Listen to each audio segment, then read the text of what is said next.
Personne ne te dit vraiment ce que ça fait, ce que ça change dans ton corps, dans ta tête, ce que ça bouleverse et tout ce que ça révèle. La maternité, ce n'est pas juste un moment suspendu entre deux clichés de bébé endormi. C'est un avant, un après, des doutes, des rires, du chaos, des élans d'amour démesurés et une force nouvelle qu'on découvre parfois sur le fil. Je suis honorée d'avoir été reçue par le Centre périnatal du Brabant wallon et de tendre mon micro à 4 professionnels de santé pour parler sans détour et sans tabou de ce que nous traversons, en tant que femme, en tant que mère, en tant qu'être humain. Parce que vous le savez, transmettre, c'est ce qui me guide. Donner la parole, faire circuler l'information, ouvrir des espaces d'écoute, c'est ma mission à travers Audace. Et dans ces épisodes, cette mission prend tout son sens. Vous entendrez au fil de ces discussions des voix expertes, humaines, engagées, qui partagent des clés, des vérités, des repères et des éclairages dans lesquels, peut-être, vous vous reconnaîtrez. Et si ces épisodes existent aujourd'hui, c'est aussi grâce au soutien de Doumou, une marque belge profondément engagée auprès des femmes qui accompagne la maternité avec douceur, justesse et respect. Des produits pensés pour le quotidien, utiles, confortables, bienveillants, mais aussi une vraie volonté de soutenir les femmes et de leur donner ou redonner confiance en agissant au-delà du matériel. À travers leur blog Nobody Told Me, Doumou donne la parole à celles qui ont vécu cette aventure pour aider celles qui s'y préparent. Une safe place pour dire ce qu'on n'entend pas assez, ce qu'on garde souvent pour soi. Des récits sans filtre, des expériences vécues qui résonnent, qui rassurent, qui inspirent et qui glissent entre les lignes ce souffle dont on a parfois besoin. Tu n'es pas seul et tu t'en sors très bien. Merci à Doumou de sponsoriser cet épisode et de contribuer à leur façon à faire circuler l'information et la parole.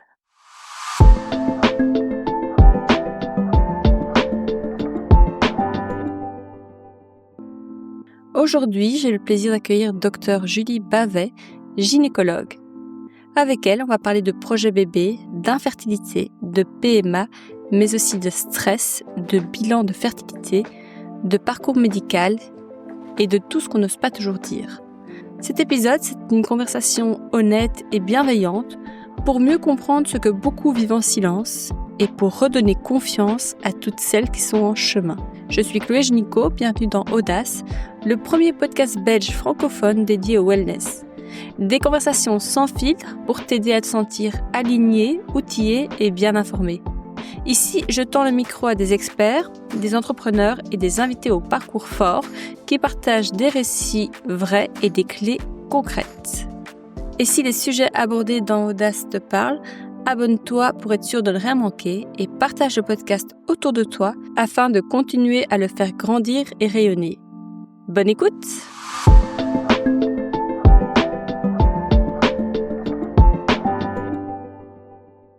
Bonjour Julie. Bonjour Chloé. Docteur Bavet. Je me demandais en off justement comment est-ce que tu veux que je t'appelle.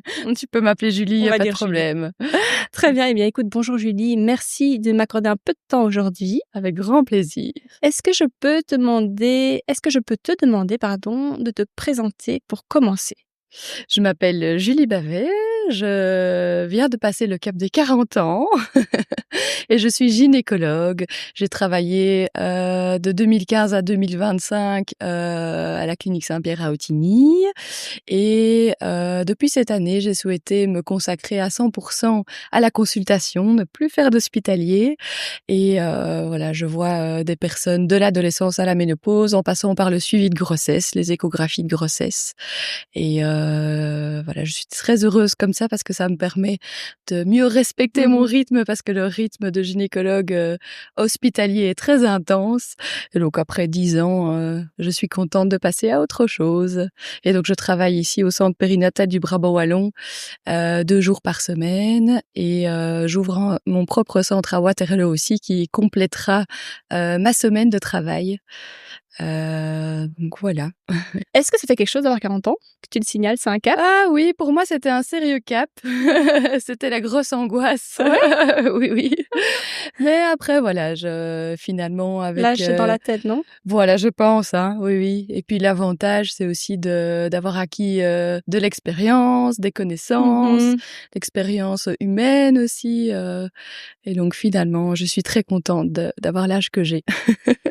Écoute, aujourd'hui, Julie, j'aimerais parler avec toi un petit peu du projet bébé et de l'infertilité. Oui, C'est un sujet un peu tabou, hein, de nos jours, et j'aimerais bien qu'on brise un peu ces tabous, bien qu'on sûr. parle sans filtre.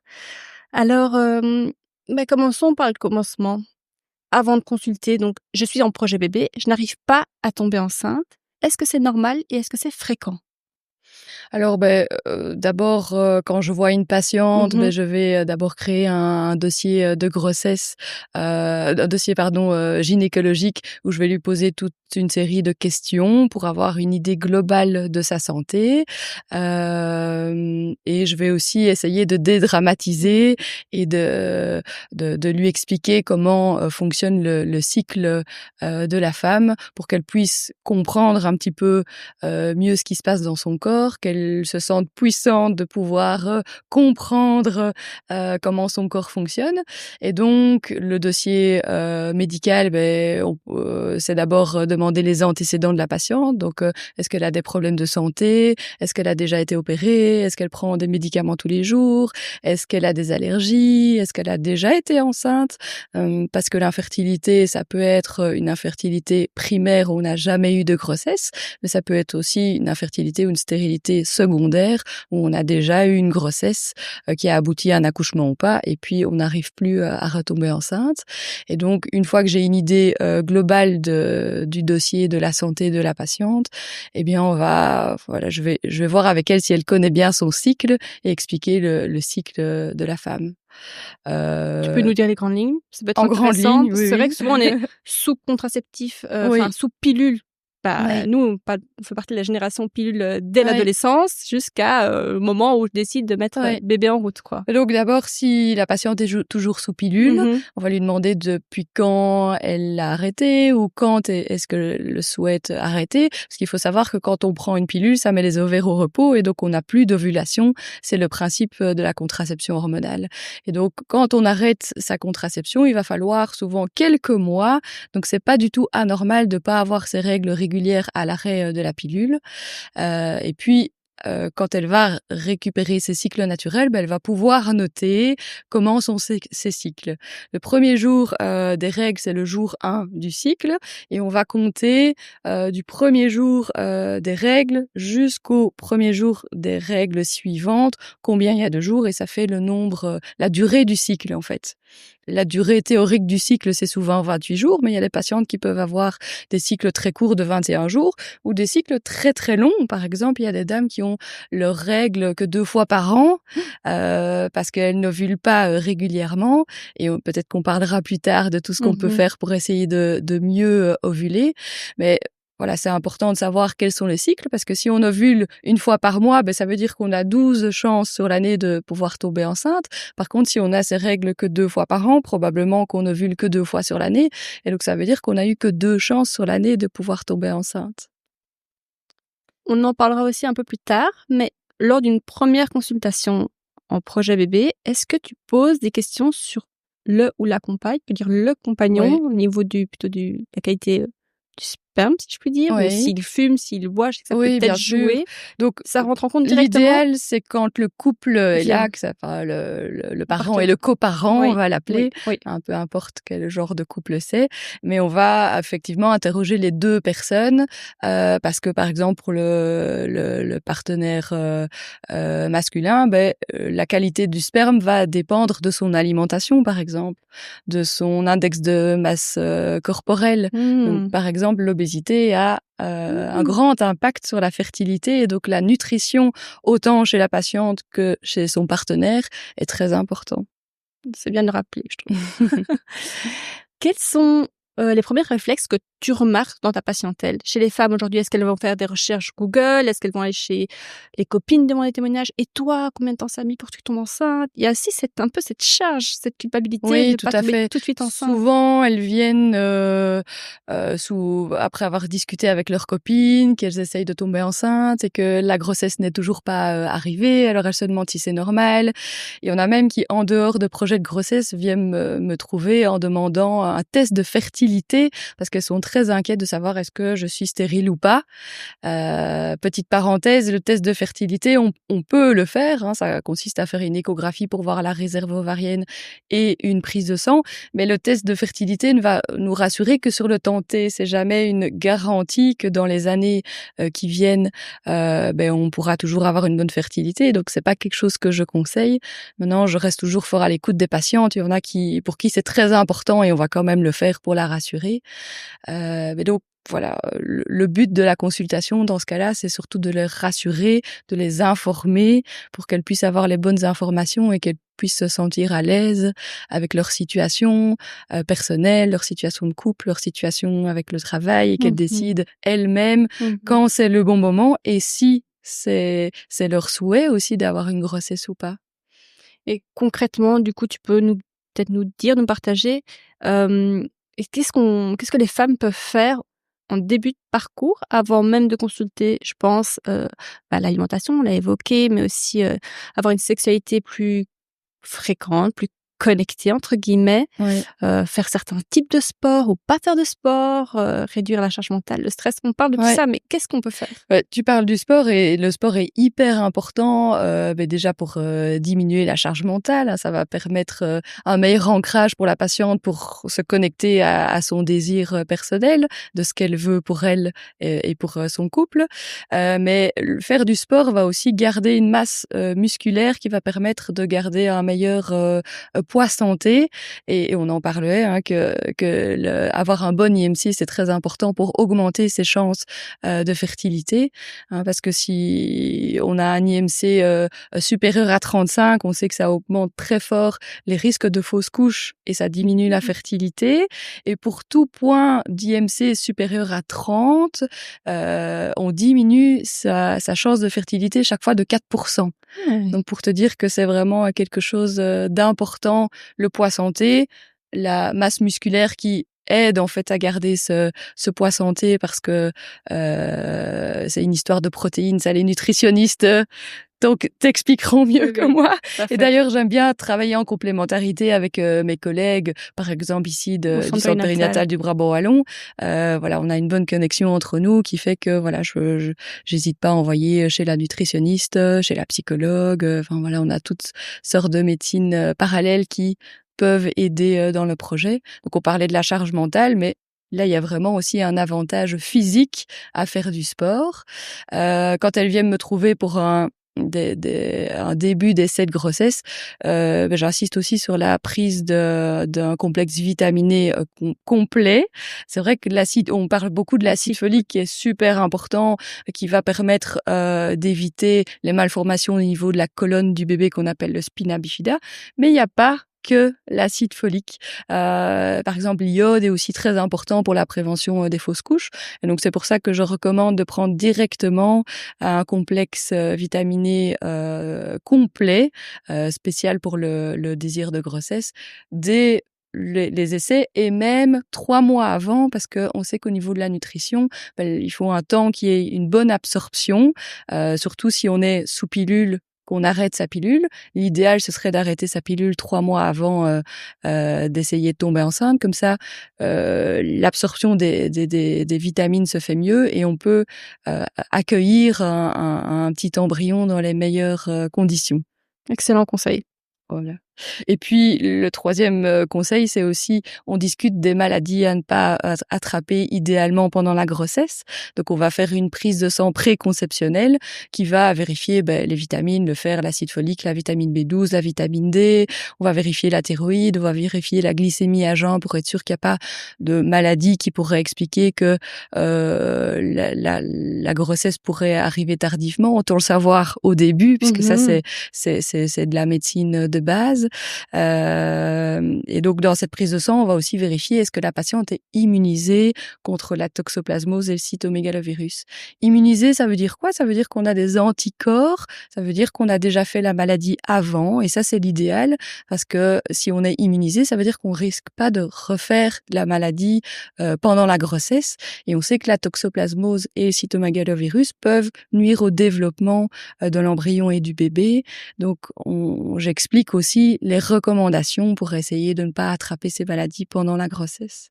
Quand est-ce qu'on commence à s'inquiéter et à consulter? Alors, on parle de l'année, hein, ça fait 1 Voilà. an que j'essaye, il est temps que je Voilà. consulte. Qu'est-ce Pour que un tu en couple penses? jeune et en bonne santé, c'est vrai qu'on va essayer de tenir l'année pour pas surmédicaliser la grossesse.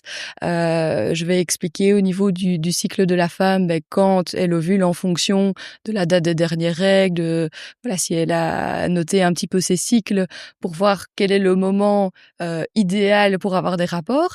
Mais après, j'essaye de dédramatiser, de démédicaliser les essais de grossesse, parce que finalement, les spermatozoïdes, ils vivent quelques jours, l'ovule, il peut vivre jusqu'à 24 heures.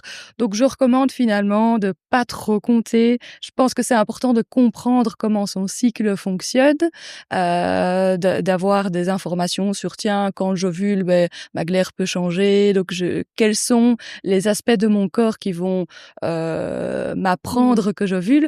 Mais je leur dis, ça c'est les informations, mais dans la vraie vie, cool, l'idéal c'est d'avoir des rapports 2 fois par semaine pendant 1 année. Ne vous inquiétez pas, les spermatozoïdes, ils vont attendre l'ovule peut attendre un petit peu aussi. Et donc, idéalement, pour un couple en bonne santé et jeune, j'essaye de leur expliquer ça et de les faire attendre 1 année. Oui. Maintenant, je m'adapte toujours aux souhaits du couple. Chaque situation est unique. Le ressenti de la patiente est aussi très, très important. Parfois, elle est persuadée que quelque chose ne va pas et on fait un bilan un petit peu plus tôt parce que c'est trop compliqué pour elle d'attendre, et on tombe sur certaines choses ou parfois pas, et ça permet de la rassurer aussi et de pouvoir dédramatiser et de la rendre plus cool. Mais donc, voilà, tu disais, est-ce qu'on doit attendre 1 an? Idéalement. Maintenant, l'âge de la patiente va aussi J'allais avoir, te demander, tu voilà, peux c'est nous un expliquer facteur un très, peu très important. l'âge Heu idéal? Je sais qu'après la alors, réserve il y a variabilité. toujours, Mmh. une différence entre, Oui. si tu poses la question à un gynécologue spécialisé dans la PMA qui ne voit que des couples qui ne savent pas concevoir, ils vont dire eux, on a eu un congrès, Mmh. samedi passé qui reprenait un peu, toutes les nouveautés de la PMA. Eux, ils vont dire déjà à 32-33 ans, ils posent la question à leur patiente, et imaginons qu'une patiente ne soit pas en couple, on va même proposer: «Tiens, est-ce que vous voulez pas les coordonner pour faire une congélation d'ovocytes pour si jamais vous avez un souhait de grossesse, vers 42-43 ans, que vous ayez en fait des ovules de votre jeune âge». Mmh mh. Puisqu'en fait, nous les femmes, on est avec ces ovules, et nos ovules ont notre âge. Et donc c'est vrai que, en fait, vers 41 ans, 42 ans, ils sont un petit peu cabossés, si je peux dire, et donc il peut parfois avoir des petites anomalies génétiques qui peuvent faire que c'est plus difficile de tomber enceinte et d'avoir une grossesse qui évolue. Donc voilà, ça c'est l'avis des gynécologues spécialisés en PMA. Moi, je suis une gynécologue de la vraie vie, une gynécologue de première ligne, Oui. et donc je leur explique ça, et je leur dis, de mon point de vue, je pense clairement à 40 ans, il faut se positionner. Il y a aussi le fait que la PMA n'est remboursée jusque la veille des 43 ans, et ça, c'est en relation en fait avec le fait que les chances de tomber enceinte naturellement diminuent fort à Oui. 43 ans, et donc quand on fait la balance entre rembourser quelque chose qui coûte très cher et efficacité, c'est pour ça que à partir de 43 ans, ça n'est plus remboursé. Donc c'est vrai que si j'ai une dame de 41 ans qui vient enfin de trouver le père idéal pour ses enfants, je vais aller plus vite au bilan de fertilité pour vérifier que tout va bien, en disant le temps est plus compté. Mais voilà, j'explique toujours ça aux patientes. Il y a des patientes et des couples qui vont me dire, en fait, non, on laisse faire la nature et si ça marche pas, de toute façon, on n'ira pas à la PMA. Il y en a qui vont être qui vont avoir un souhait d'être très interventionniste, qui vont dire, même si je n'arrive pas à avoir un bébé, je voudrais même aller jusqu'au don d'ovocytes, parce que si on n'arrive pas à tomber enceinte et que malheureusement on n'a plus de réserve ovarienne, il y a toujours cette possibilité-là d'avoir un ovocyte d'une autre patiente avec le sperme de son partenaire. Oui. Et donc, j'essaye un peu de jauger les souhaits du couple. Et en fonction de leurs souhaits, je vais aller plus vite ou aller moins vite. Je vais m'adapter finalement au rythme du couple. En premier lieu, repartons de la base. Qui consulter? Son médecin traitant pour une prise de sang, comme on a parlé, globale? Préconceptionnel. Oui. Ça peut être le médecin traitant. Ou le Les médecins gynécologue. traitants ont l'habitude de demander Oui. déjà les sérologies pour la toxoplasmose, le cytomégalovirus. Savent expliquer aussi les conseils de base. Ils savent aussi prescrire les vitamines. Ils sont sensibilisés au fait que c'est très important. Et donc, on pourrait juste aller voir son médecin traitant. Mais je pense que c'est quand même intéressant de voir un gynécologue, parce que le gynécologue va aussi remettre peut-être à jour. Parfois, le souhait de grossesse, c'est la première fois qu'un couple va consulter chez un gynéco. Et donc, ça peut être intéressant de voir, tiens, est-ce qu'au niveau dépistage pour les maladies sexuellement transmissibles, la patiente et le couple est en ordre? Pour le dépistage, pour le cancer du col, pour le papillomavirus, est-ce que la patiente est en ordre? Donc, c'est vrai que les rendez-vous chez les gynécologues, c'est pas facile à trouver, donc on peut toujours aller voir son médecin traitant, mais personnellement, je vous conseillerais de quand même combiner ça avec une consultation gynéco. On appelle ça la visite préconceptionnelle, où on demande aussi, tiens, au niveau de la famille, est-ce qu'il y a Oui. des maladies génétiques? Parfois, c'est bien aussi de prendre le temps d'aller voir un généticien pour voir s'il y a des choses qui peuvent se transmettre de génération en génération. Et ces rendez-vous-là prennent aussi un certain temps. Tout à fait. Parfois, on doit faire des analyses génétiques. Enfin, on propose toujours et on n'impose jamais. Oui. Et donc, parfois, ces analyses-là peuvent prendre un certain temps. Et donc, pour être tout à fait à l'aise, je trouve qu'une visite préconceptionnelle chez le gynécologue, c'est pas du luxe. Mutation génétique, qu'on appelle le BRCA, par exemple, il y a toutes sortes de mutations qui peuvent faire que si on est porteuse d'une mutation BRCA, on est plus à risque d'avoir le cancer du sein et des ovaires. Et donc, on peut même aller jusque, si on est porteuse de la mutation, faire un diagnostic pré-implantatoire si la patiente le souhaite. Donc, on va faire une fécondation in vitro et puis implanter les embryons qui ne sont pas porteurs de la mutation génétique. Wow. Ça peut être pour le BRCA, mais ça peut être pour d'autres maladies génétiques graves qui pourraient faire que, par exemple, un enfant ne pourrait pas atteindre l'âge adulte ou qui pourrait avoir un pronostic très, très réservé. Donc, je pense que s'il y a des anomalies génétiques dans la famille, c'est toujours important aussi d'en discuter avec son gynéco. Tu peux nous parler du bilan de fertilité et les premières explorations médicales, je vais dire? Oui. Quelles sont les premières étapes concrètes d'un bilan de fertilité? Pour orienter le bilan, ça va dépendre un petit peu de la santé de la patiente. On va poser plusieurs questions. Donc, je reviens sur le cycle de la femme, mais je vais aussi poser des questions sur ses règles. Est-ce qu'elle a des règles douloureuses? Je vais aussi poser des questions sur ses rapports. Est-ce qu'elle a des douleurs en profondeur lors de chaque rapport? Parce que ça peut orienter vers un diagnostic d'endométriose, parce que la triade infertilité, douleur en profondeur pendant les rapports et règles douloureuses fait penser à de l'endométriose. Et donc, si à l'examen clinique, on palpe un nodule d'endométriose, on va avant tout proposer peut-être directement une IRM, et si l'IRM confirme, une laparoscopie. Une laparoscopie, c'est quoi? C'est une intervention chirurgicale sous anesthésie générale, où on rentre une petite caméra sous le nombril. D'accord. Pour aller voir à l'intérieur du ventre. On fait 3 petites incisions supplémentaires de 5 mm pour mettre des trocars et des instruments qui permettent de travailler au niveau de l'intérieur du ventre.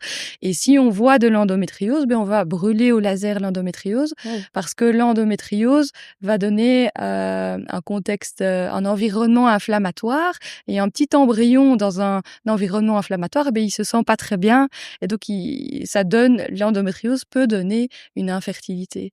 Et donc si la dame dit clairement: «Je crève de mal quand j'ai mes règles, les antidouleurs ne font rien du tout» et qu'à l'examen clinique, on a aussi cette impression clinique, on va peut-être directement aller à cette laparoscopie. Cette laparoscopie permet aussi de combiner avec une chromolaparoscopie. Chromo, ça veut dire couleur, donc on va utiliser du bleu de méthylène qu'on envoie par voie vaginale quand la dame est endormie sous anesthésie générale, bien entendu. Et après, elle va avoir expliqué tout ça à la visite préopératoire. Et donc, on va injecter du bleu de méthylène par voie vaginale et la caméra qu'on met au niveau du ventre va permettre de vérifier qu'il y a une bonne perméabilité des trompes. Si le bleu de méthylène passe bien au niveau des trompes, ça veut dire que les trompes ne sont pas bouchées.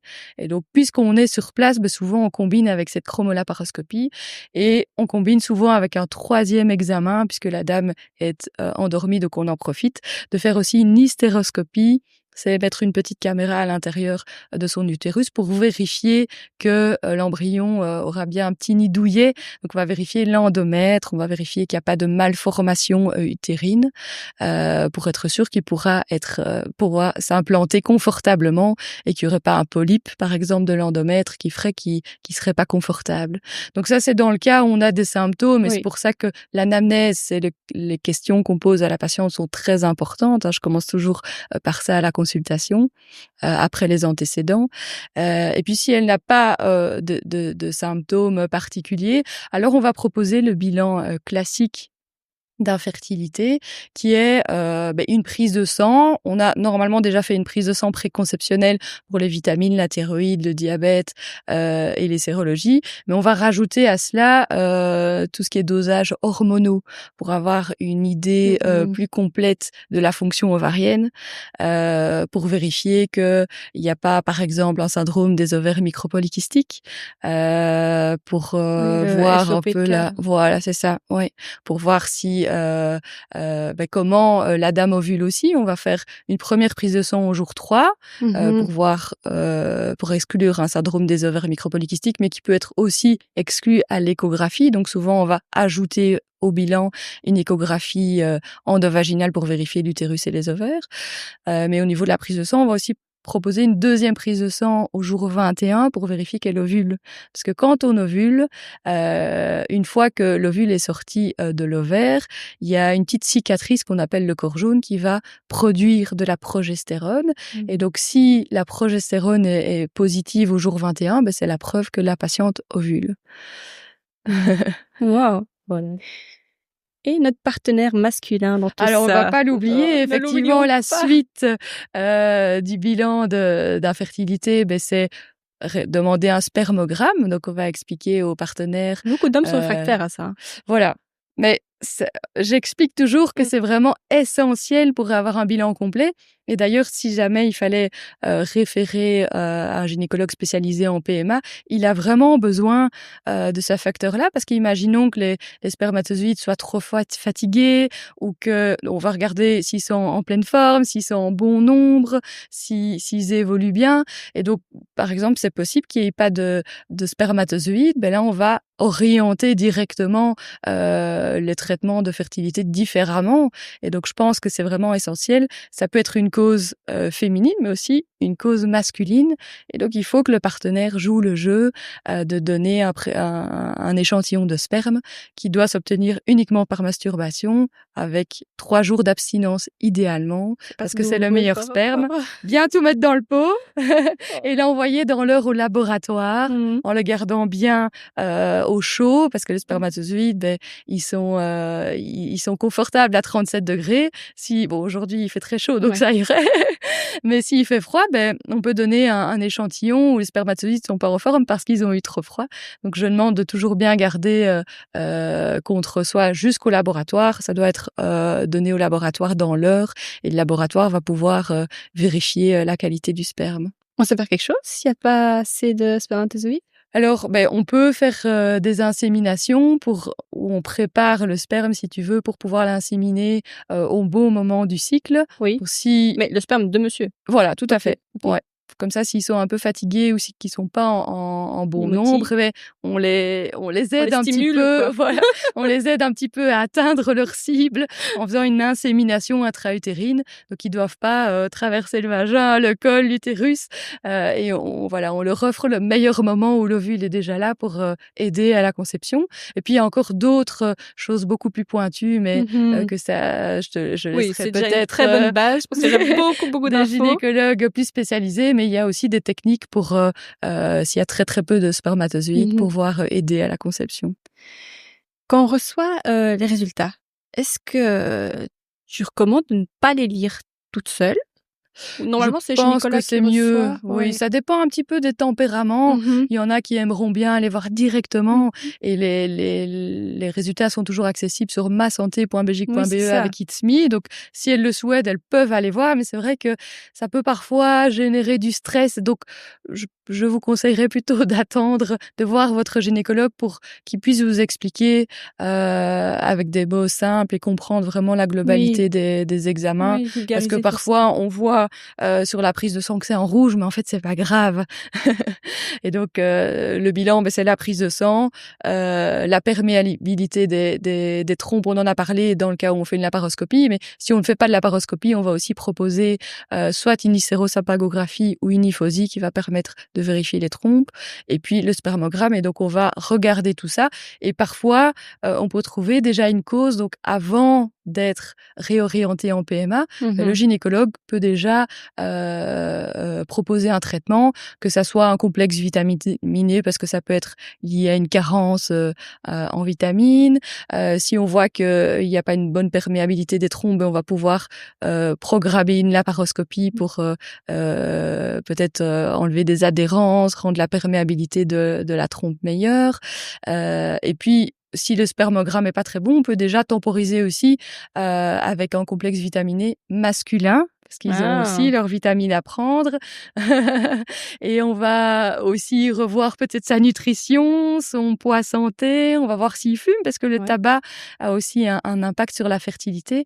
Il y a des petits cils, en fait, tant au niveau de la trompe qu'au niveau du canal qui amène, les spermatozoïdes et ces petits cils, si, ils peuvent être un petit peu paralysés, si tu veux, avec le tabac. Ils ne savent pas bien bouger pour faire avancer le spermatozoïde ou l'ovule et donc s'ils sont trop rigides, ça peut être compliqué. Donc essayer de fumer le moins possible en tout cas et avoir, un poids santé, on va de nouveau, essayer de réinsister là-dessus. C'est dingue que ça joue autant, hein. Voilà.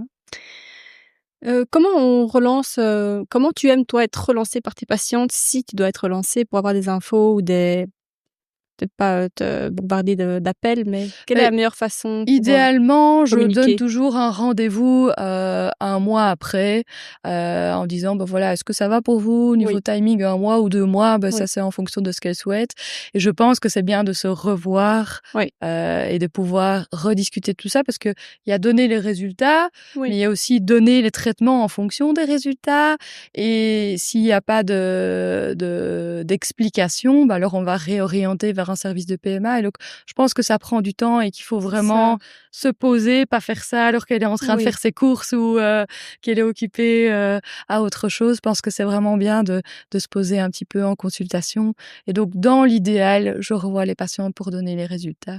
Tu les prépares, au fait que ça peut être long, le processus peut être long. Ils auront peut-être pas un bébé demain. Beh, C'est un peu la crainte des jeunes femmes, quand tu veux un bébé, tu le veux tout de suite. oui, c'est ça.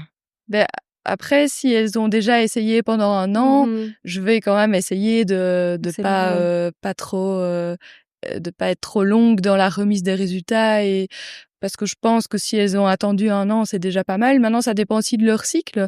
On parlait, du SOPK, Oui, hein, donc c'est dans ce contexte-là que parfois, on peut ovuler que 2 fois sur l'année parce qu'en fait, les SOPK pour vulgariser, c'est des ovaires un petit peu paresseux, hein. Donc les petits follicules qui normalement, chaque mois, il y en a un qui va devenir dominant et qui va, libérer l'ovule, ces petits follicules, en fait, ils attendent un peu trop longtemps leur tour et ils vont pas ovuler tous les mois.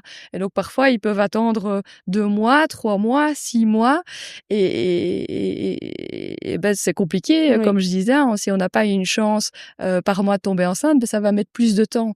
Et donc si on est face à cette situation-là, ben on va tout faire aussi pour essayer de diminuer cette situation des SOPK. Et donc on revient de nouveau à la nutrition. On sait que le COPK est lié à une résistance à l'insuline. Et donc, parfois, quand je les envoie chez les nutritionnistes, ben, ça permet qu'elles ovulent mieux. C'est assez incroyable, hein, parce qu'on sait que si on arrive à lisser sa courbe de glycémie, ben, ça améliore l'ovulation.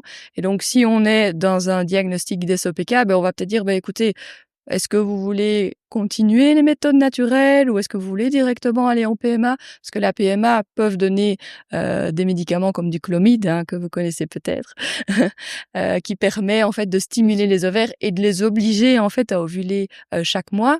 Et donc de nouveau, je m'adapte en fonction de la situation. Chaque situation est vraiment unique et donc le but c'est qu'elles soient informées et qu'elles puissent justement décider de leur rythme. Mmh. Parlons-en d'ailleurs de la PMA. Procréation médicalement assistée. Elle est souvent proposée très tôt. Enfin, on entend que C'est pas spécialement mon ressenti, oui, mais il y a quand sur le même des terrain. situations où on va la proposer d'emblée. C'est par exemple s'il y a une stérilité connue, par exemple une dame qui aurait été opérée de ses 2 trompes où on n'a malheureusement pas pu garder ses trompes dans le cadre d'une grossesse extra-utérine, qui est une grossesse qui va se placer au niveau des trompes. Eh bien, si elle a dû être opérée en urgence parce qu'il y avait une hémorragie interne, parfois le gynécologue qui l'a opérée n'a pas pu garder sa trompe parce que l'hémorragie interne mettait sa santé en danger et le temps est parfois compté et on est obligé d'enlever la trompe. Imaginons qu'elle aurait fait 2 grossesses extra-utérines, c'est rare, mais qu'on a dû enlever ces 2 trompes, elle n'a plus la route qui conduit entre le spermatozoïde et l'ovule et donc dans ces cas-là, ben on n'a pas d'autre choix de proposer directement un traitement de PMA. Et un autre contexte où on a parfois perdu ses trompes, c'est si on fait une infection, par exemple une infection à chlamydia qui donne une salpingite, c'est une infection de la trompe où la trompe est abîmée. Ben de nouveau, cette trompe ne va pas plus être fonctionnelle et donc parfois on propose d'enlever les trompes avant un traitement de PMA parce que l'intérieur de la trompe étant trop abîmé donne une inflammation. Et on a parlé de l'inflammation dans le contexte d'endométriose, mais l'inflammation est aussi présente dans un contexte d'hydrosalpinx, de salpingite, c'est une trompe abîmée. Et dans ce cas-là, ben, il y aura parfois de meilleures chances de tomber enceinte si on enlève les trompes. Donc, s'il n'y a plus de trompes, ben, la dame ne pourra jamais tomber enceinte naturellement et donc on va directement proposer la PMA. Au niveau du partenaire masculin, ben c'est par exemple un patient qui aurait dû avoir des traitements de chimiothérapie et qui aurait fait une préservation de sperme. Et voilà, il va peut-être refaire un spermogramme pour voir si malgré tout, naturellement, il a des spermatozoïdes. Mais dans le cas où il n'y a pas de spermatozoïdes, on va proposer directement une insémination. Et donc, c'est 3 situations auxquelles je pense où on va directement proposer la PMA. Mais en général, on ne la propose pas si tôt et pas du tout d'emblée. Et par ailleurs, la PMA est parfois dure à accepter moralement, mentalement pour le couple. Partir en parcours PMA, ça peut être difficilement acceptable. C'est Comment pour ça tu rassures et tu... Je leur dis toujours, écoutez, je vous propose un premier rendez-vous. Parce qu'au premier rendez-vous PMA, déjà, il faut un certain temps pour avoir ce rendez-vous. Donc, je propose toujours, prenez le rendez-vous. C'est possible qu'il y ait 3 mois à 6 mois d'attente. Et si finalement, vous ne souhaitez pas y aller, vous pourrez toujours l'annuler une semaine avant, il n'y a pas de souci. Mais au moins, surtout si l'âge est avancé, pour qu'elle ne perde pas cette chance en disant finalement je suis prête pour la PMA et j'ai pas de rendez-vous. Je pense que prendre un rendez-vous c'est important et souvent elles y vont juste pour être informées parce qu'au premier rendez-vous PMA le gynécologue va prendre du temps pour la patiente et le coparent pour expliquer toutes les possibilités dans leur cas et puis c'est après avoir eu l'information qu'ils vont continuer le parcours ou pas. Donc je pense qu'un premier rendez-vous pour avoir les informations, c'est important. Et puis, de nouveau, on suit le rythme du couple. Il y en a, voilà, dans mes patients, il y en a qui disent, ben non, pour nous, c'est vraiment soit culturel, soit pour leurs croyances personnelles, c'est pas quelque chose qu'ils souhaitent. Et ils vont parfois plus se diriger vers l'adoption, alors, ou famille d'accueil, où chaque situation est unique. De nouveau, notre but est d'informer et puis de laisser libre cours à leur projet. J'aimerais parler avec toi maintenant de l'hyperstimulation ovarienne. Oui. D'abord, qu'est-ce que c'est et pourquoi cela arrive? Alors, ça de nouveau, c'est très, très spécifique à la PMA, mais pour parler simplement, c'est quand les ovaires, si tu veux, réagissent trop aux traitements hormonaux, et c'est pas toujours facile, hein. Donc il y a plusieurs schémas, hein, il y a plusieurs dosages, et donc en fonction de l'anamnèse du dossier de la patiente, ben il y a des schémas qui vont être proposés. Mais malgré tout, parfois, c'est rare, hein, je te rassure, hein, des patientes qui arrivent en urgence parce qu'elles ont super mal au ventre. On fait l'échographie et on voit qu'il y a des ovaires qui ont la taille de pamplemousse. Et donc, le risque de l'hyperstimulation, si les ovaires sont trop gros, ben, ils vont être beaucoup plus mobiles dans le ventre. Et donc, il va y avoir des risques de torsion ovarienne. Et donc, si les patientes en parcours PMA ont une douleur hyper intense qui passe pas avec un dafalgan, qui irradie dans la jambe, qui donne des nausées, qui font parfois vomir tellement ça fait mal, il faut consulter en urgence pour exclure une torsion d'ovaire, parce que si l'ovaire est tordu, mais les vaisseaux n'arrivent plus à alimenter l'ovaire et on pourrait perdre son ovaire. Et donc il faut faire une laparoscopie en urgence pour détordre cet ovaire. On va aussi faire une prise de sang pour vérifier qu'il n'y a pas d'impact au niveau de la santé. On va donner des traitements, donc ça nécessite une hospitalisation. Mais les gynécologues spécialisés en PMA sont très très au courant de cette situation-là, vont prévenir les patientes qu'en cas de douleur, il faut les recontacter et vont adapter le traitement pour ne pas que ça arrive. Et donc, les symptômes, c'est voilà, cette douleur intense. Si vous avez ça, présentez-vous dans le service d'urgence. Je sais que tu n'es pas spécialisée en PMA, mais malgré tout, si le projet bébé se concrétise pas, ça fonctionne pas, comment tu abordes ce nouveau chapitre? Donc, si dans le bilan, on n'a rien trouvé, ça existe parfois, hein, des stérilités idiopathiques, c'est le terme pour dire on n'a rien trouvé, eh bien, je vais leur proposer de prendre rendez-vous en PMA. Ayant travaillé 10 ans à la clinique Saint-Pierre, j'ai des beaux contacts avec eux, donc je vais leur proposer un rendez-vous, et parfois, je peux même prendre rendez-vous pour eux s'ils le souhaitent, pour les aider un petit peu, et je vais leur donner les coordonnées. Et quand ce sera bon pour eux, ils prendront rendez-vous, ils vont au rendez-vous ou pas. Donc, je propose toujours, et puis ils vont peut-être temporiser. Je propose aussi un suivi par une psychologue pour en discuter si c'est trop compliqué, si cette question de la PMA est trop compliquée pour eux. On a ici des psychologues spécialisés dans la fertilité. Et donc, c'est important d'être entouré. Parfois, c'est des couples qui sont entourés par leur famille, mais parfois pas. Parfois, leur famille peut être assez jugeante. Donc, c'est important qu'ils aient le maximum de soutien par leur gynécologue, une psychologue, et voir s'ils passent ce cap de la PMA. Mais voilà, maintenant, je pense que la médecine est beaucoup plus humaine, on explique beaucoup mieux. On a une autre approche où la patiente, le couple, fait partie de son traitement, va être beaucoup plus acteur de son traitement. Donc, je trouve que la plupart du temps, ça se passe bien. Mais parfois, alors qu'elles ont tout fait, elles se trouvent parfois avec une culpabilité de dire ben enfin j'ai tout fait, je prends mes vitamines tous les jours, dans le bilan tout va bien, pourquoi est-ce que ça ne fonctionne pas? C'est vrai. Donc je suis une nature très optimiste, donc je leur dis: «Mais allez consulter, il faut croire en votre projet, n'hésitez pas à demander un autre avis. Si ça s'est pas bien passé avec une certaine équipe, ça vaut la peine de demander un deuxième avis». Il y a des équipes qui ont des traitements plus à la pointe, qui peuvent proposer des traitements différents, donc n'hésitez pas à discuter avec les gynécologues spécialisés en PMA pour voir est-ce qu'on a vraiment tout fait dans mon cas. Hein, je pense à certaines patientes qui ont essayé pendant de longues années et finalement avec une nouvelle technique où on peut faire des prélèvements sur les embryons, on voyait qu'il y avait toujours une anomalie génétique sur les embryons et heureusement il y avait un seul embryon qui n'avait pas cette anomalie et finalement elle a pu tomber enceinte et avoir un bébé en bonne santé. Donc heureusement les techniques se perfectionnent, on a de plus en plus de traitements, donc je pense qu'il faut vraiment croire en son projet, pas perdre courage, rester optimiste. Mais parfois, il y a aussi des couples qui auront besoin de faire des pauses. C'est ce qu'on dit, tu vois, ce qu'on dit, Voilà. qu'on arrête d'y penser, ça viendra. Voilà.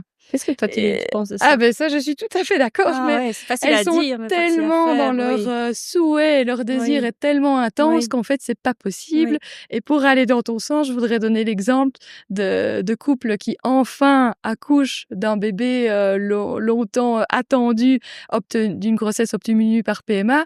Je dis mais non, docteur, il y a pas besoin de contraception. J'ai mis 5 ans à avoir mon bébé et puis boum, à la visite du postpartum 6 semaines après, elle allait, on m'a dit l'allaitement protège en partie, j'ai pas voulu de contraception et elles sont enceintes. Mon Dieu! Ça, j'ai voilà, sur 10 ans de pratique, j'ai eu plusieurs fois. Donc Dingue! c'est vraiment vrai, en fait, elles pensent à autre chose, elles sont voilà, occupées avec leur bébé et elles retombent enceintes. Donc c'est une réalité.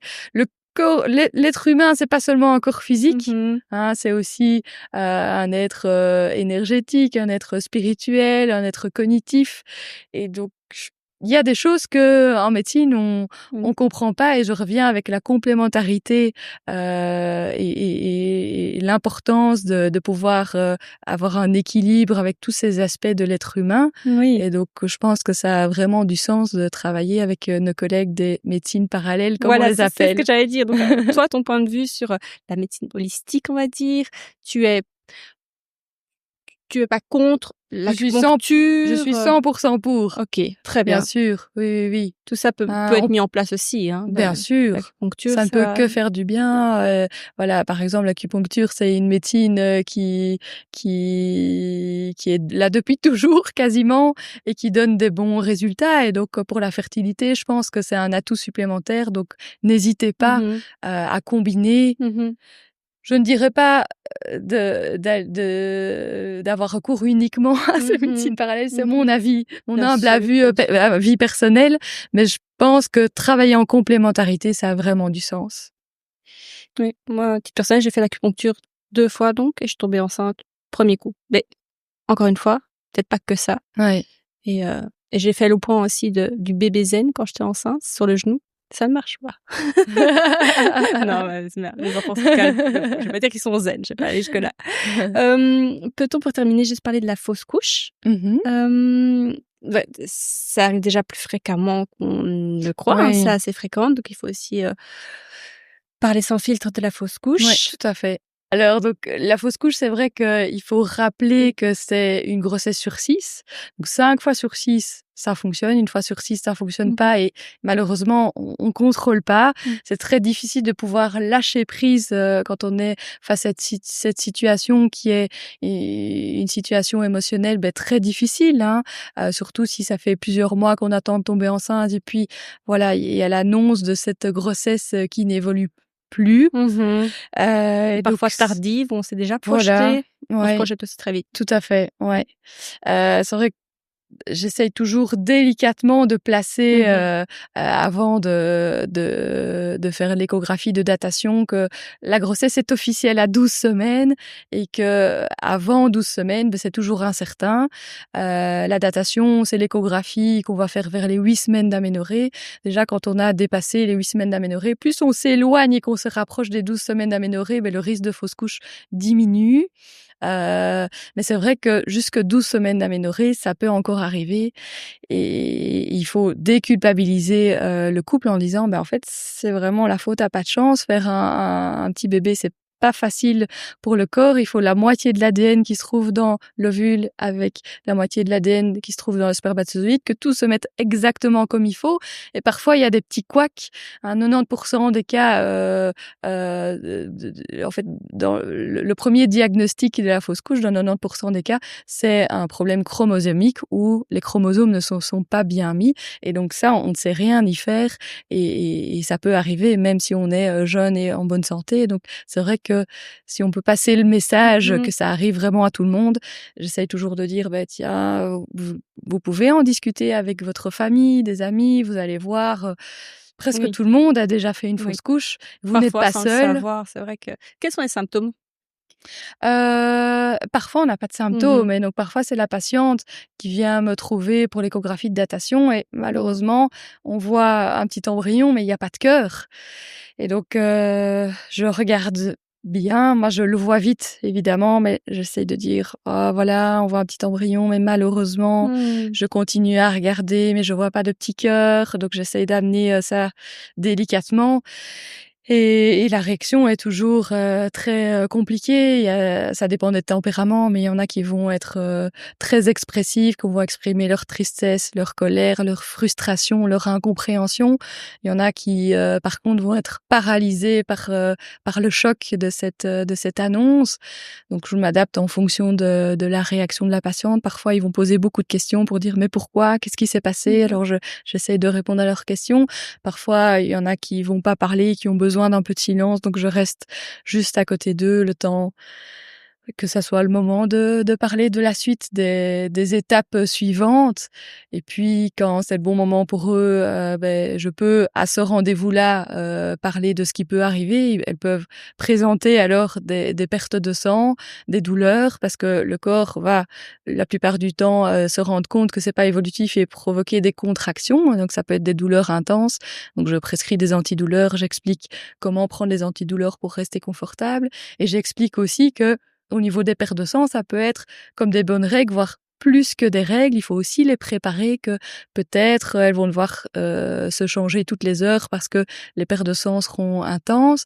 Il faut les préparer aussi, leur expliquer que si on a une hémorragie, il faut se présenter aux urgences les plus proches. L'hémorragie, c'est quoi? J'explique très simplement, Mmh. c'est le sang qui coule le long des jambes jusqu'aux orteils. Si vous avez ça, présentez-vous aux urgences en disant: «Je fais une fausse couche». Et parfois, il faut faire une aspiration, une petite intervention en urgence, parce que si on fait une hémorragie, ça peut être, dangereux pour la santé. Et l'après? Qu'est-ce que tu dis pour Et l'après? l'après donc je propose toujours un rendez-vous une semaine après. Ah bien. Pourquoi? Parce que ça permet de voir est-ce que la nature a déjà commencé un petit peu le processus? Ça Mmh. permet de refaire une échographie. Je trouve personnellement que c'est important de ne pas proposer de traitement pendant une semaine, refaire une échographie parce que je sais que j'ai bien vu, mais pour les patients, ils vont pouvoir se dire: «Tiens, mais est-ce que le docteur a bien vu? Est-ce qu'on n'avait pas quand même un petit cœur qu'il aurait pas bien vu?» Donc si on propose un traitement, soit médicamenteux, soit chirurgical de la fausse couche trop tôt, je pense que pour le deuil, ça peut, rendre les choses plus compliquées et donc je pense que ce délai d'une semaine, c'est important pour refaire une échographie. Je leur dis Intravaginal. intravaginal Mmh. parce que c'est vrai que l'échographie, sur le ventre, on sait bien voir qu'à partir quand on se rapproche des 3 mois et comme la plupart des fausses couches, c'est vers, souvent avant 8 semaines, on ne saurait pas bien voir par voie abdominale. Donc c'est vrai qu'on repropose une échographie, endovaginale et ça permet d'être très, très, précis et Oui, de pouvoir montrer si elle le oui, souhaite. Regardez le petit embryon, il est oui. là, mais on voit toujours pas de petit cœur. Mmh. Donc là, on a fait 2 échographies à une semaine d'intervalle, il y a toujours pas de petit cœur. Donc malheureusement, la grossesse n'est pas évolutive. Il va falloir, voilà, discuter ensemble du timing et de ce qu'on enfin du timing de prise en charge parce Oui. que si elles De ont encore besoin de l'exposition, temps, elles peuvent ah oui. attendre que la nature lance peut-être les choses toutes seules ou parfois c'est compliqué d'attendre encore parce qu'elles ont envie de tourner la page pour C'est passer ça. à autre chose. Et donc, on peut proposer des médicaments qu'on met en intravaginal pour provoquer la fausse couche, ou en fonction du moment où c'est arrêter la grossesse, soit ces médicaments, soit plutôt une aspiration. En général, avant 8 semaines d'aménorrhée, on propose les médicaments et après plutôt un curetage parce que aspiration, curetage, c'est l'intervention chirurgicale pour éviter justement ces risques d'hémorragie qui peuvent être plus grands après 8 semaines d'aménorrhée. Mais on va toujours s'adapter aux souhaits de la patiente aussi parce que parfois, pour faire le deuil de cette grossesse perdue, ça va être plus important pour la patiente de quand même évacuer cette grossesse naturellement. Parfois, il y a des patientes qui préfèrent être endormies et se réveiller et de pouvoir tourner la page. Donc, de nouveau, le but, c'est d'informer, discuter et de voir le traitement qui leur semble être le plus adapté pour pouvoir faire ce deuil plus facilement. Mais j'adore, tu es très humaine. Vraiment. Le consentement est important. Hein. J'adore, 100%. C'est en venant chez le gynécologue c'est aussi une façon d'apprendre le consentement finalement aux patientes, qui est dire, mais en fait, le gynécologue, avant de m'examiner, me demande, tiens, dans mon couple, avec mon partenaire, est-ce que c'est comme ça aussi? Donc, quand je vois une jeune fille pour la première fois à la consultation, j'explique que l'examen n'est pas obligatoire. Et donc, j'essaye d'aussi leur apprendre, en fait, le respect de leur corps. Donc, je pense que c'est important aussi. Pour finir, en pratique, en Belgique et ailleurs, est-ce qu'il existe des spécificités du parcours médical en Belgique? Je pense que les patientes peuvent aller dans n'importe quel centre PMA proche de chez elles. Et puis, en fonction de leur situation, le gynécologue spécialisé dans la PMA va pouvoir réorienter. Je pense par exemple, ou le gynécologue de première ligne va déjà peut-être orienter en fonction de la situation. Je pense par exemple aux femmes seules qui souhaitent concevoir ou aux couples de 2 femmes. Elles auront besoin d'une banque de sperme et tous les centres de PMA n'ont pas accès à une banque de sperme. Et donc, pour pouvoir faciliter et aller plus vite, je vais leur donner les coordonnées des centres qui ont une banque de sperme, par exemple. Oui, on parle aussi beaucoup de l'Espagne, Pays-Bas, le Danemark pour la banque de sperme. Est-ce que tu recommanderais d'aller à l'étranger? Non, je pense que c'est pas obligé d'aller en Espagne. C'est vrai que j'ai des patientes qui vont parfois en Espagne. Ça, c'est parfois plus spécifique du don d'ovocytes, mais on fait aussi le don d'ovocytes en Belgique et donc je pense que c'est vraiment pas nécessaire d'aller oui, il n'y a pas de différence de coût majeur ou j'en sais rien, ou de délai. Ça, il faudrait peut-être se renseigner dans un centre de PMA parce que tu as tout à fait raison que, par exemple, je pense à la congélation d'ovocytes, on appelle ça social freezing, là, pour, voilà, si on veut vers 32, 33 ans congeler ses ovocytes pour être sûr que si à 40 ans, on a des difficultés à tomber enceinte. Mais ça a un coût et en fonction des centres en Belgique, ça peut avoir des coûts différents. Et il y a des packages de coûts qui permettent de garder. Une fourchette? J'ai l'impression, non, je n'oserais pas te donner un chiffre parce que j'ai pas les chiffres en tête. On parle de mais c'est plusieurs centaines d'euros et souvent c'est des packages. Ah oui, ok. Pour 5 ans. Et puis, si tu veux prolonger, tu dois chaque fois repayer.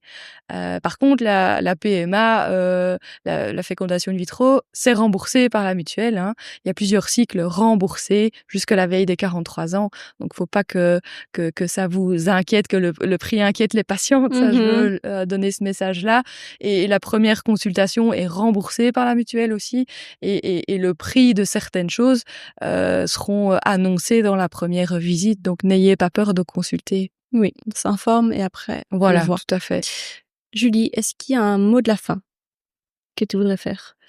Je voudrais dire aux patientes qu'elles croient en leur projet, qu'elles continuent de rêver, qu'elles ont droit à l'information, que si ça passe pas avec le médecin qu'elles rencontrent, qu'elles n'hésitent pas à aller demander un deuxième avis. Parfois, on a beau faire du mieux qu'on peut, mais il y a de tous les tempéraments et donc ça peut ne pas passer avec un médecin et c'est pas du tout un problème. Faut pas hésiter à demander un deuxième avis si on ne le sent pas.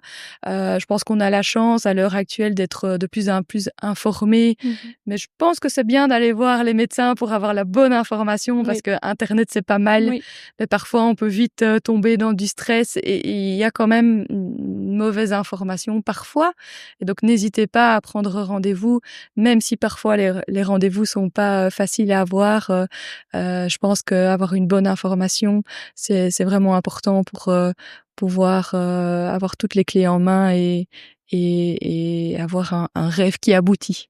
Merci Julie, mais je mettrai aussi toutes tes coordonnées dans la description de l'épisode. Avec plaisir. Merci pour ton temps et merci pour ton partage. Avec plaisir. Merci pour votre écoute. Cet épisode a été rendu possible grâce au Centre périnatal du Brabant Wallon et au soutien de Doumou, une marque belge engagée auprès des femmes. Je vous invite à découvrir leur blog Nobody Told Me, une mine d'or de témoignages vrais et puissants sur la maternité et la parentalité. Je mets le lien direct en barre de description. Et si l'épisode vous a touché, pensez à le partager autour de vous et à laisser quelques étoiles sur votre plateforme d'écoute préférée.